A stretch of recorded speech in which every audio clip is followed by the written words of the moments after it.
Baik,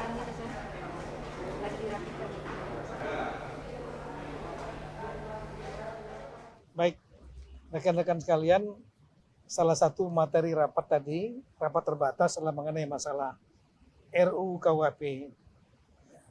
Kita tahu bahwa RUU KUHP ini sudah masuk ke paripurna tingkat 1, pembahasan cukup panjang, ada materi-materi yang didebatkan, baik di kalangan masyarakat maupun antar partai juga, tapi sejumlah masalah sudah disepakati dan juga sudah dikoordinasikan untuk mencari temu keseimbangan antara kepentingan individual, kepentingan masyarakat, dan juga kepentingan negara.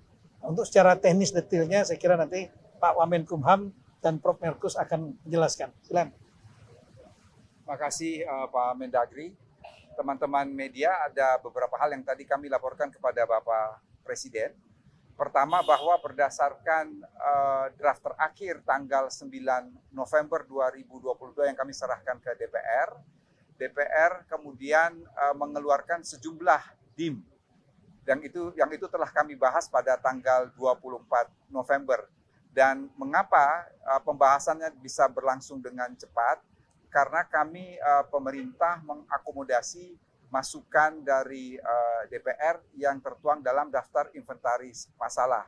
Ada 9 item yang kemudian itu disetujui oleh pemerintah berdasarkan masukan dari DPR, dan perlu juga kami informasikan bahwa teman-teman ICGR yang tergabung dalam koalisi masyarakat sipil itu aktif sekali melakukan diskusi dengan kami tim pemerintah maupun dengan fraksi-fraksi di DPR, sehingga ada beberapa item yang kemudian kita masukkan dalam RKUHP dan kemudian itu telah disetujui dalam persetujuan tingkat pertama.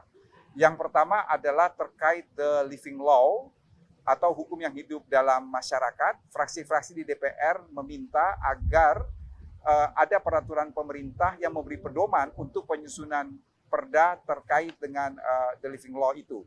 Kemudian yang kedua, suatu perkembangan yang sangat berarti bagi HAM, yaitu terkait pidana mati. Jadi dengan diberlakukan KUHP baru itu, pidana mati selalu dijatuhkan secara alternatif dengan percobaan.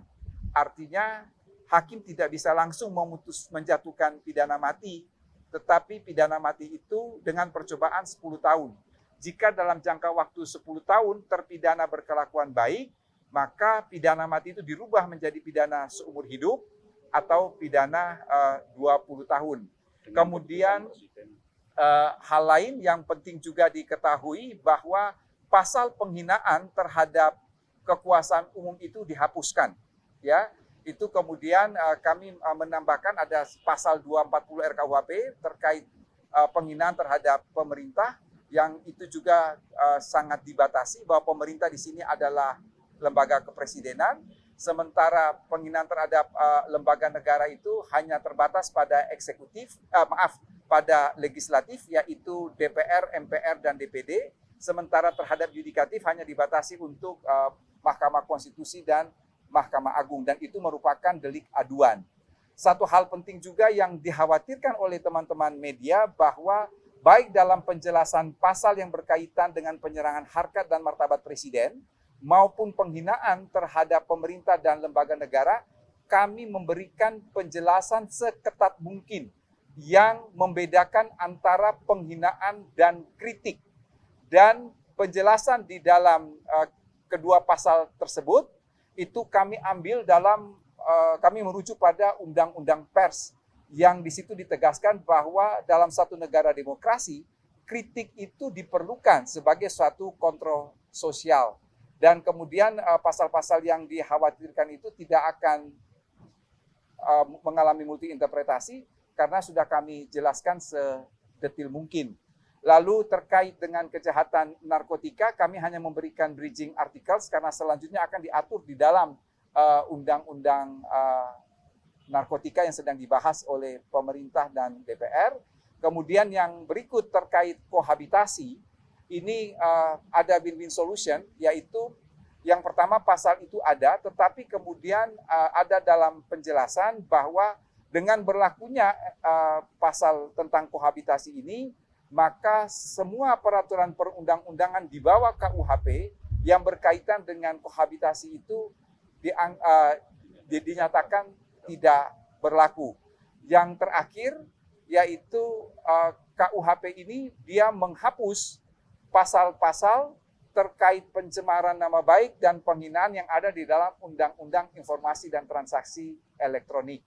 Jadi saya kira ini suatu kabar baik bagi iklim demokrasi dan kebebasan berekspresi, karena saya tahu persis terutama teman-teman media selalu mengkritik bahwa teman-teman aparat penegak hukum menggunakan Undang-Undang ITE untuk melakukan penangkapan dan penahanan dan lain sebagainya. Untuk tidak terjadi disparitas dan tidak ada gap, maka ketentuan-ketentuan di dalam Undang-Undang ITE itu kami masukkan dalam RKUHP tentunya dengan penyesuaian-penyesuaian yang dengan sendirinya mencabut ketentuan-ketentuan pidana khususnya pasal 27 dan pasal 28 yang ada dalam Undang-Undang ITE. Mungkin untuk lebih lengkapnya Prof. Markus kami persilahkan 1-2 hal yang belum kami jelaskan. Silakan. Baik teman-teman, perkembangan dari RKUHP ini yang dulu dikatakan ada 14 isu krusial, akhirnya juga kita akomodasi pandangan dari masyarakat dan itu kita drop. Misalnya soal unggas yang merusak pekarangan, ini kita drop. Terus kemudian pergelandangan, ini kita drop. Harapannya nanti itu semua bisa diatur di dalam peraturan daerah, karena tidak semua daerah itu memiliki persoalan-persoalan, misalnya soal unggas ini tadi, ya. Jadi daerah-daerah tertentu. Nah, kemudian juga soal dokter gigi yang tidak mempunyai praktek, itu juga sudah kita drop, ya, karena sudah diatur di dalam Undang-Undang Kesehatan. Kemudian juga advokat curang, ini juga sudah kita drop. Jadi kejahatan lingkungan ini juga kita drop. Jadi posisi terakhir dari RKUHP itu yang semula itu adalah 628 pasal, sekarang posisi di terakhir itu tinggal 624 pasal, ya, karena ada beberapa pasal yang kita drop, ya, yang kemudian itu nanti diatur di dalam 43 bab. Jadi saya kira itu yang bisa kami sampaikan perkembangan pembahasan RKUHP, dan saya kira kita menunggu perkembangan selanjutnya pada tahapan berikutnya. Itu yang kami laporkan pada Presiden pada hari ini. Terima kasih.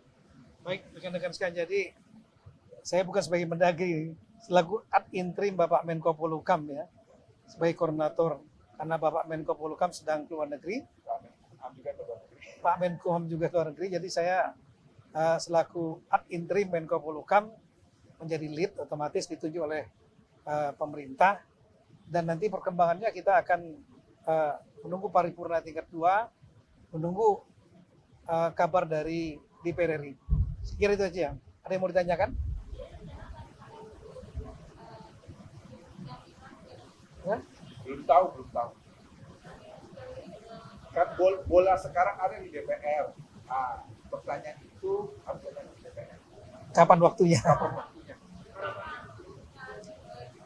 Loh, kalau sudah persetujuan tingkat pertama kan berarti sudah selesai.